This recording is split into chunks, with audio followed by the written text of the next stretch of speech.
Primeiro de tudo, assim, parabenizar demais vocês e, novamente, não é aquele papo protocolar, sabe? Eu estive aqui, eu cheguei ontem e eu me lembrei das aventuras nossas do impeachment da Dilma, e a gente correndo e visitando e pentelhando os deputados nos corredores.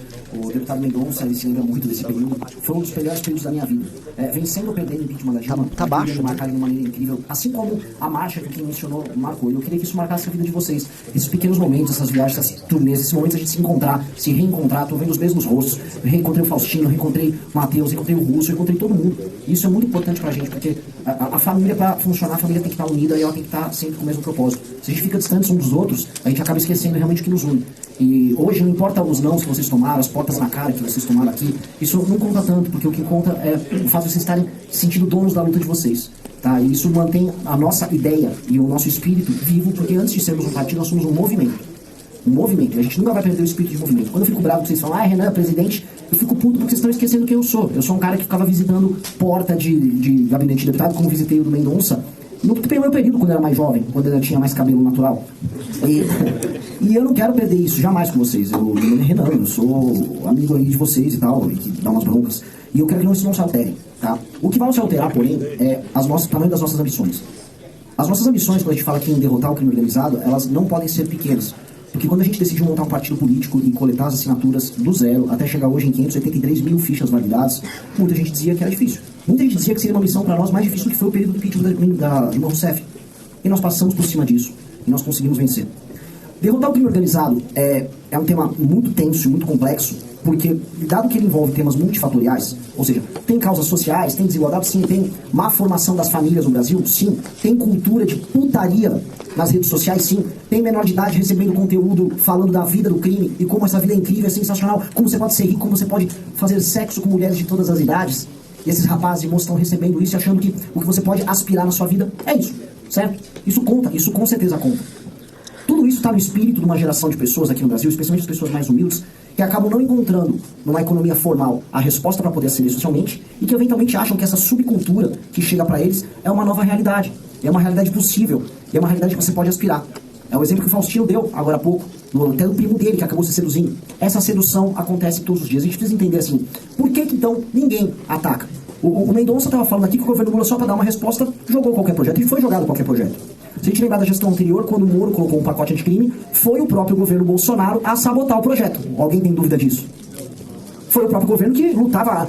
Aqui ó, arma aqui ó. Não tinha arma nenhuma. Aquele homem se diz imbrochável, mas ele nunca fica rijo de pé, viril, para enfrentar seus inimigos. Não é à toa que ele só perde. Com fraco você não derrota ninguém. Com fraco você não vence guerra alguma. O que nós estamos propondo, dado que a causa é multifatorial, é entender que nós vamos ter que atuar na alteração de leis constitucionais. É a alteração de matéria constitucional, sim. E ao mesmo tempo a gente vai ter que atuar nos municípios, desfavelizando essas cidades. A gente vai ter que aumentar investimento em infraestrutura, cortando o gasto que nós temos estúpido, absurdo, dentro do funcionalismo, ou gasto dentro da máquina pública de toda a natureza. Por ser uma causa multifatorial, a guerra no longo prazo, a gente só vai vencer fazendo uma coisa, colocando as pessoas certas nas posições certas de poder. E isso é o que intimida os tomadores de decisão nos demais partidos políticos, nos demais projetos que tem, porque dado que é multifatorial e depende de uma coordenação ampla ao redor do Brasil inteiro, eles não vão fazer. Eu sempre falo, a política no Brasil é um conjunto de projetos individuais separados em partidos genéricos que não vão a lugar algum. Vocês têm alguma dúvida disso? Como não é um negócio multifatorial? E como às vezes um deputado de São Paulo quer aparecer fazendo uma arma junto com outro deputado e fala lá, vamos lá, nós vamos matar os vagabundos. E ninguém anda com nada, e ele não vai se coordenar como um deputado da região Nordeste, e esses assuntos ficam só andando, eles são utilizados única e exclusivamente como instrumento de captação de voto, ninguém vai pensar no projeto amplo e geral. E ninguém olha nada. E no Brasil, veja só, o tema da segurança elege como nunca, a quantidade de homens com patentes no nome que são eleitos para posições de poder nunca foi tão grande, e ao mesmo tempo, absolutamente nada é feito.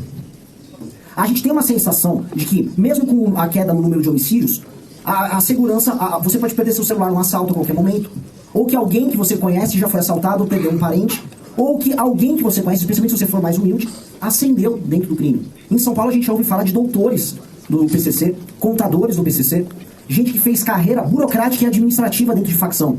Isso começou a se tornar absolutamente natural. E essa naturalização se dá porque, como a gente não tem resposta política, a gente não tem homem forte para fazer esse enfrentamento, tudo vai acontecendo normalmente, e como todos os problemas no Brasil, da ausência de saneamento básico, a nossa falência educacional, a gente empurra até ver o que vai fazer. Ninguém sabe o que vai fazer. O Brasil está indo para um colapso fiscal em 2028 e todo mundo sabe disso. As contas públicas vão estourar. Aí vão falar, vamos botar lá o Tarcísio, que ele vai dar um jeito. Não vai dar um jeito. Ninguém vai dar um jeito. Ninguém vai resolver sem alterar a Constituição. E o crime organizado está indo para essa mesma linha. Todo mundo sabe, todo mundo acompanha. Tem lobby do PCC e do Comando Vermelho andando nos corredores desse Congresso. ONGs ligadas a eles. Já foi denunciado, já está na imprensa. Algumas dessas ONGs já tiveram seus nomes presos. Teve gente que andou em ministério desse atual governo. ONG colocando filme na Netflix. Ou Oruan cantando e fazendo show. Isso foi naturalizado. E vamos explicar aqui, o próximo presidente da República, se não for nosso, não vai tocar esse assunto. Então vocês vão ver mais homens assumindo mais posições e mais lobby, e tudo andando, e você tentando se espremer no meio, ganhando pouco, ferrado, tendo que escolher o celular para atravessar a rua, se preocupando qual é a próxima rua que você não vai poder cruzar. A gente tem que tomar uma decisão, e a decisão é essa decisão geracional, de enfrentar um problema de maneira multifatorial, de estudar mais do que os outros, de militar nas nossas cidades, de passar projetos nas cidades, de ir para Brasília novamente, de ser chato e mais chato do que os outros, ser visto como penteiro e insuportável como vocês foram vistos hoje, e eleger para a presidência da República, no momento certo, a pessoa certa, para decretar guerra ao crime organizado. Novamente, quando eu falo guerra, é decretar guerra. É entender os membros do crime organizado como pessoas que não são titulares de direitos e garantias. Eles não são brasileiros. Eles são um inimigo interno. Existe, inclusive, dentro da lógica militar, a lógica do inimigo interno. O inimigo interno não é detentor de direito. Um membro do Comando Vermelho não possui direito e prerrogativa como membro do Estado brasileiro. E esse cara tem que ser destituído das posições territoriais que eles têm no Brasil. As polícias e as forças armadas têm que declarar guerra a eles, e sob o comando de governadores e da presidência da República, a gente tem que eliminar esses casos do solo brasileiro. Seja prendendo eles, enviando para o Tocantins, num presídio que nós ousamos construir no momento certo, seja mandando eles pra puta que pariu, pro inferno, eliminando eles da existência humana. Todo mundo aqui já passou por um assalto, um ato de violência. Minha mãe passou por 2 sequestros relâmpagos. Todo mundo sabe o que é correr o risco de morrer na mão de um noia. Especialmente, vamos colocar aqui, especialmente os mais pobres, que tendem a racializar ou levar isso para uma discussão de classe. Isso não é uma discussão de raça e classe. Se eu for entrar nesses termos, os mais afetados são justamente homens pobres, pardos e negros, que são os maiores mortos nesse jogo. E são eles que nós precisamos libertar. Eu vejo gente que vem com esse assunto, vocês querem fazer uma chacina preferida. Não, as maiores vítimas disso são justamente homens pobres, pardos e negros. Esses caras poderiam estar fazendo curso técnico, estudando nas escolas e estudando num país diferente que a gente pode construir quando a gente retomar esses territórios. E hoje eles são ou vítimas de um gatilho errado, ou inclusive a mão que vai segurar a arma sendo recrutado pelo crime organizado. Esse sonho que a gente tem que sonhar, que é o sonho da declaração de guerra, a ocupação das periferias, a ocupação do nosso Nordeste, que a gente vai lembrar, o Nordeste é a região hoje em que o crime organizado está mais forte.